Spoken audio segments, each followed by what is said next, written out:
I think people do enjoy the idea, the myth of a guy like McCall that exists. I think he was always, for me and Richard, a dark angel, right? He was the angel that we all wish we had, that would come down and serve justice to people who deserve it, you know? I think that's important to do. I think that's important even more today, you know, in the environment we live in today. I think people are feeling more injustice today. Um, they're feeling like outsiders and they have no control over their lives. And we all wish we had a McCall that could swoop in and put us on the right path, you know? In the beginning of Equalizer 2, we find McCall driving a Lyft. He's a Lyft driver. And the reason he's a Lyft driver is because he's trying to connect with people. And as a driver, a lot of times they're invisible. You know, most of us get in the back of cars and people say things and do things as if the driver doesn't exist, like he can't hear anything. And he can hear people, he can hear their problems. He's in a position to help them possibly. So that kind of job we see he's in. But what you find is he's trying to connect with society more. And he's opened up a little bit more. And he seems to have a little more personality in this one than the first one.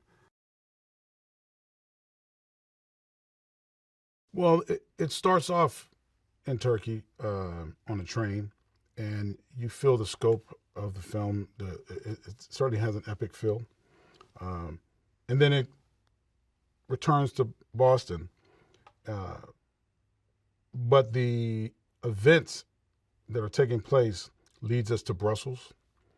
Um, but even with that scope and even with that international feel, it still feels very intimate, like the first one, because we wanted to contain that intimacy because it's really about the characters and about the relationship with the characters. Most of us, if there's a car crash or something shocks us, our body locks up. We panic. For guys like that, everything calms down. The heart slows down. The vision gets sharper. They become more aware of everything in the room. They start to assess the threat quickly.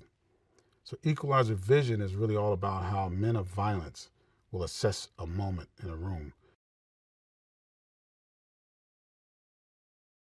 What's Denzel's greatest strength and what does he bring? Everything. He brings everything. There's no greatest strength like the Denzel. Really isn't. We talked earlier about whether or not I went to see Iceman Cometh on the play on Broadway. I'm always fascinated when I'm watching Denzel do his work. He just constantly ups himself.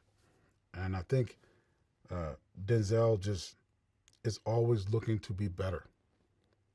He's always looking to be better. You think someone like him would, relax a little bit. He's Denzel Washington. But he doesn't behave like that. And Denzel will be the first person to say to you, I'm not a movie star, I'm an actor. I think the audience will be surprised. There's some good plot twists that you won't see coming. I think the audience will be moved emotionally more than you would in an action movie. And I think they're going to have a lot of fun with the action. A lot of fun.